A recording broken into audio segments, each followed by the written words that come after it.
Mark Vincent Lim, mga kapatid, sa oras po na 8:49. Kahapon, nakausap po natin itong estudyante from UP Diliman, si Joaquin Buenaflor. May kaugnayan po yan doon sa mga susunod na kilos protesta na lalahukan pa rin po ng mga estudyante sa UP. At hindi nga namin alam kung timing lang ba, pero may lumabas nga po na balita, mga hapon po yan kahapon, na may nagdala daw po ng sabina dito sa tahanan nung bata. Kasama po natin ngayon ang abogado po ni Joaquin Buenaflor, Attorney Mark Vincent Lim. Attorney, good morning po. Good morning, Sir Ted, DJ Chacha at sa ating mga tagapakinig. Thank you po sa panayam ngayong umaga. Attorney, ano po yung opisyal na batayan dito po sa sabina na ini-issue po ng PNP laban po kay Joaquin Buenaflor? Okay po, ang batayan ng CIDG para mag-issue ng sabina kay Joaquin Buenaflor at sa iba pang youth leaders na previously nakatanggap na ng sabina ay yung Republic Act 10973 na nagbibigay ng kapangyarihan sa PNP Chief, CIDG Director at CIDG Deputy Director for Administration na mag-issue ng subpoena duces tecum para doon sa mga taong iimbestigahan nila. At yung factual basis na sinasabi nila pag-i-issue nila ng subpoena, yung subject ng subpoena nila ay ang nakalagay to determine the facts and circumstances attending the violent incidents during the public demonstration tagged as Trillion Peso March on September 21, 2025 in Metro Manila. So ito yung basis ng pag-i-issue ng subpoena kina WACS at sa iba pang youth leaders. Para lang po malinaw, sino pa pong mga estudyante yung nasilbihan ng sabina at saang mga eskwelahan po ito?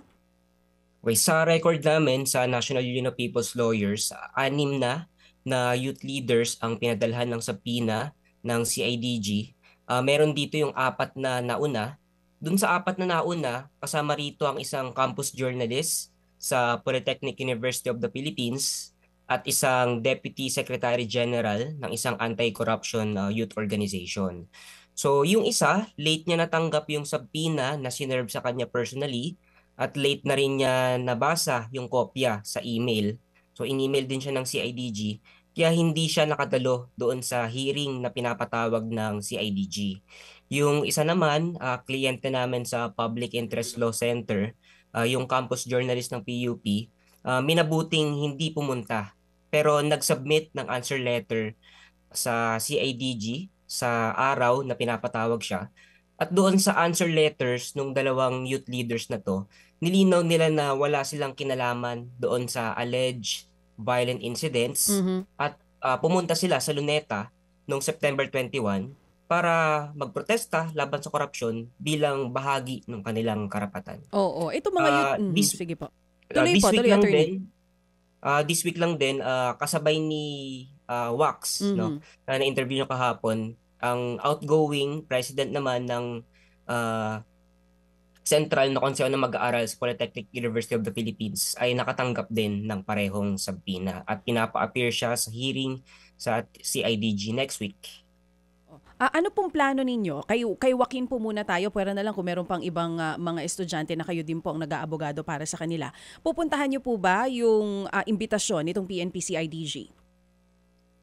I-discuss pa namin, no, kay WACS, papaliwanag namin sa kanya kung ano yung mga karapatan niya. Kasi sa pagsusuri namin dito sa sabina at sa ongoing investigation ng CIDG, tingin namin ito na ay isang tinatawag na custodial investigation.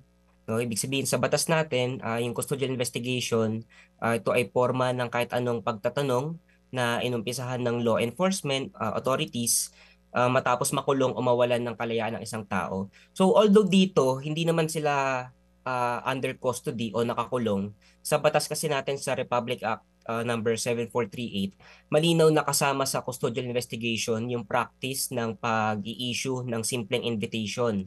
So pag-iimbitahan ka sa police station para magtanong, para magtanungin ka, magpaliwanag, no. So tingin namin what more pa dito na hindi lang simpleng invitation pero merong subpoena mismo galing sa mga pulis. Kaya didiscuss namin to kay WACS at dun sa isa pang youth leader from PUP na nakatanggap ng subpoena. And ultimately, sila rin yung magde-decide kung haharap sila o hindi. Pero Oo. definitely, we will answer them through Oo. a letter. Oo, si Tiffany Brillante po yung binabanggit nyo, yung isang estudyante from PUP, tama po, na kayo din ang may Opo, hawak nung kaso niya. opo. Sabi nyo nga po, hindi ito simpleng imbitasyon lang kasi sa Sabina po dinaan. Bakit po kaya ganun yung nangyari? May usapan na po ba kayo with CIDG kung bakit, kung kailangan lang nila ng impormasyon dun sa naganap na protesta, hindi naman sa Luneta, kundi yung gulo sa Menjola, bakit agad Sabina ang ibinigay dito sa mga student leader? Hindi pa namin, sa bahagi namin, hindi pa namin nakakausap ang yung CIDG, maliban dun sa answer letter na isinumite nung clients namin, I think 1 to 2 weeks ago. Pero yun, dahil merong batas na nag-empower sa kanila na gawin ito. Actually, relatively fair, relatively new itong batas na to, yung Republic Act 10973. Pinasa lang to noong 2018 na nagbibigay nga sa kanila ng kapangyarihan na mag-issue ng subpoena. Mm, At mm, mm. tingin namin, walang batayan yung pag-issue ng subpoena sa kanila. Sa analysis din namin, tingin namin ito ay crackdown o harassment, pananakot doon sa mga youth leaders. Kung mapapansin yung profile ng mga pinadala ng subpoena, sila talaga yung youth leaders sa kanilang mga universities, organizations. Mhm. Tapos sila rin kasi yung umattend ng isang press conference days before the September 21 Mm. rally. Oo. Sinasabi kasi po ng PNP sa ibang mga balita, aside dun sa 6 na nabanggit niyo po na pinasabpina, meron pa daw ibang 20 pa na individuals na iniimbestigahan na may kinalaman po dito sa issue na 'to. Based on your knowledge, Attorney Mark, nalaman niyo po ba kung sino pa yung ibang pinadalhan or ito parang targeted po talaga yung mga youth leaders natin? Yun, tama po yun, no, na may press statement yung CIDG tong buwan lang na meron silang 4 na pinadalhan. So dalawa doon yung kliyente ng NUPL at ng PILC. At may sinabi rin sila na pagkatapos ng 4, meron silang nasa 20 student leaders na padadalhan pa. At tingin namin kasama sina Wax at Tiffany doon sa 20 youth leaders. So sana hindi, no, pero na we're expecting and preparing na posibleng may iba pang youth leaders na patanggap ng subpoena sa CIDG ayon sa Oo. kanilang press statement. Oh, Attorney Mark, para lang po malinaw sa mga nakikinig sa atin, pwede niyo po bang i-explain sa amin, kasi kanina yung binabanggit niyo ng Republic Act 10973, ito yung ginamit na batayan ng mga pulis na hindi na imbitasyon, sabina na agad yung pinadala. Kung hindi po pupunta si Mark, si Tiffany, pati yung ibang student leaders natin sa patawag na ito ng CIDG, anong posibleng mangyari? Nakalagay po doon sa batas, and actually nilagay din ng CIDG sa subpoena nila na kung sakaling hindi sila humarap doon sa hearing na pinapatawag ng CIDG, maaari silang sampahan ng kaso ng CIDG sa korte ng indirect contempt. No? Pero sa bahagi naman namin bilang mga abogado, handa naman, naninindigan kami na wala tong batayan at handa kaming harapin to. Doon nga sa answer letters na sinubmit ng mga kliyente namin sa CIDG, bukod sa nilinaw nila doon na wala silang kinalaman doon sa alleged violent incident sa Menjola noong September 21, sinabi rin nila doon na yung kanilang hindi pagharap ay hindi nangangahulugan ng pag-disrespect doon sa authority or processes ng CIDG o ng gobyerno natin. Pero bahagi yun ng kanilang pag-assert ng kanilang karapatan, especially hindi rin natin maitatanggi na yung pag-issue ng subpoena ng CIDG, tapos yung balita pa na pinupuntahan pa mismo sa bahay ang youth leaders natin para mag-serve ng subpoena, merong chilling effect, no, sa kanila, sa mga kapwa nila estudyante, kapwa nila kabataan.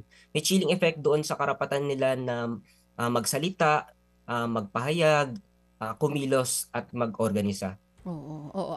Sa pakikipag-usap niyo po kay Tiffany at kay Joaquin, that day na September 21, sila po ba nasa Luneta lang o after that, nag-Mendiola po ba sila? Anong kwento nila? Ang alam ko po pareho silang nasa Luneta Luneta nung araw only. na yun. So wala sila sa Mendiola kaya even sila nagtataka kung bakit kasama sila sa ipinapatawag. Hindi, sa Kamusta? ngayon po Mm. wala pa akong kumbaga knowledge Aha, kung aha. tumuloy sila sa Okay. Mendiola. Pero ang impormasyon lang na meron, nasa Luneta nga sila. Hindi pa natin sure kung after no, nagpunta po sa Mendiola. Attorney, kamusta po yung dalawang bata ngayon? Paano po nila hinahandle ito, maging po yung pamilya nila? Okay naman. Syempre hindi maiiwasan na may takot. Pero napansin din namin online yung parang disappointment or uproar doon sa nangyari sa kanila na nakatanggap sila ng sabpina, no? So ganun pa man, handa kaming harapin to. And actually, they're also considering filing complaint with the Commission on Human Rights, CHR, at iba pang kaukulang ahensya at forum para panagutin yung mga responsable sa ganitong nararanasan nilang harassment at crackdown. Sige po. So, attorney, sa ano ho, no, sa inyo pong ngayon bilang abogado po nitong mga kabataan na ito at sa inyo pa pong mga hinawakan na mga kaso na kung saan po naman ay may ganito pong uri ng mga imbitasyon, subpina, effect nito sa kanila. Usually po, anong effect nito sa kanila at sa mga kabataang ito, effect nito sa kanilang mga magulang? Opo, yung epekto nito may chilling effect.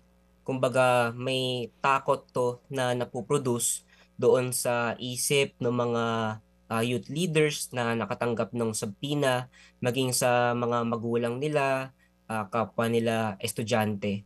Kasi imagine yung bigla ka na lang makakatanggap ng sabpina mismo doon pa sa mismo doon pa sa bahay. Mismo doon pa sa bahay nila. So kumbaga, kung ikaw yung magulang, pupuntahan ka ng pulis. No? Matatakot ka para Andyan sa ba anak si mo? Zarina Balba Guevara? Oo. Bakit po? Mga pulis kami. At may sabina. May dala kami subpoena rito para sa anak nyo. Andyan Yun ba siya? nga eh. Ha? Napalilibutan ka namin. Oh, ang bilis mag-release ng Hindi, joke po. sabina, no? Hindi. Ako Sabina lang po, sa proponents, wala pa? Nagbibiro lang po ako. Ay, oo. Opo. Pero sige po. So, kasi maari po ito magbigay nga po no, ng pangamba, ng takot. Pero maari din po magbigay ng inspirasyon, attorney. Opo. Opo. Sa panahong ito, no, na kapag sinisikil ka ang iyong karapatan, kapag sinisikil ka doon sa iyong kagustuhan na isiwalat ang mga gantong uri ng malalaking isyong pambayan, the more lalakas ang iyong kalooban. Depende po naman yan siguro sa ating pong pagtanggap. Ano po, attorney? Opo. No, attorney. Okay. Maraming Tapos salamat siguro po. ano, gusto ko lang Yes din po. po i-point out Sige lang, attorney. na yung sabpina kasi na natanggap nila ay galing sa CIDG. So hindi lang ito simpleng sabpina na matatanggap, hindi ito katulad ng sabpina na matatanggap sa piskalya o sa korte kung saan may pagkakataon pakinggan yung complainant at respondent at yung plaintiff at accused, no? So dito kasi ang nag-issue ng sabpina ay CIDG mismo at kailangan din tandaan na yung CIDG, yung Primary Investigation Arm ng Philippine National Police, at PNP yung nang aresto at yung nangkaso doon sa mga hinuli nila nung September 21. So hindi rin dapat din tingnan na hindi lang to simpleng pagsabpina, investigation, kundi may politika at power play dito. Tapos ang panawagan nga, ang sentiment nga ng mga kliyente namin na kung ang CIDG yung primary investigation arm ng Philippine National Police, bakit hindi nila investigahan at sabpina yung mga kontraktor, politiko na sangkot doon sa ghost flood control projects, no?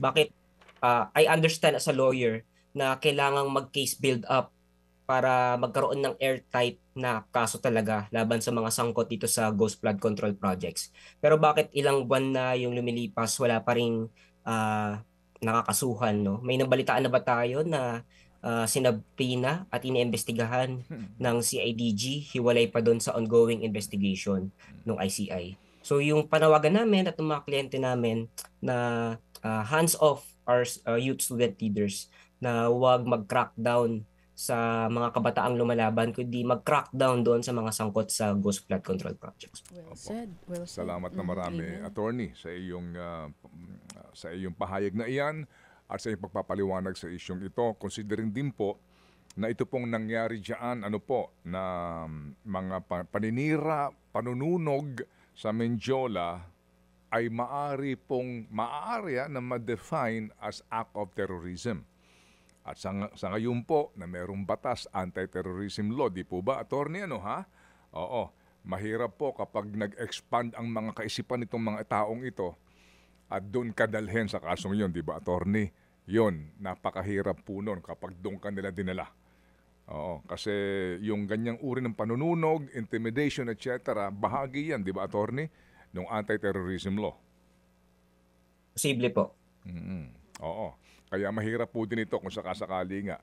At yun din po nga ang ating panawagan po sa lahat. Maaari ho tayong magprotesta pero wag ho tayong tutungo doon nga po sa yung nangyari dyan sa Mendiola na sinasabi ho naman talaga ngayon, pati ni Mayor, na may mga mastermind at may mga nasa likod.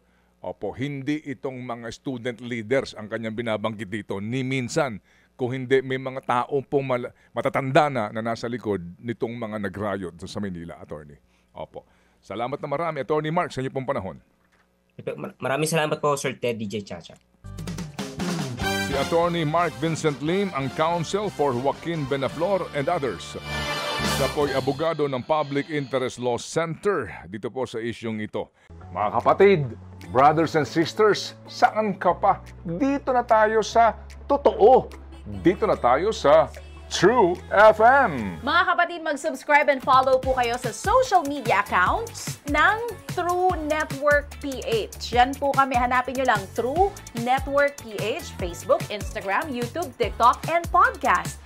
Mapa Apple or Spotify man yan, mahahanap nyo kami. Lahat ng mga napapanood at napapakinggan nyo po sa programa, nasa social media accounts namin yan. So, paano mga kapatid? See you sa social media!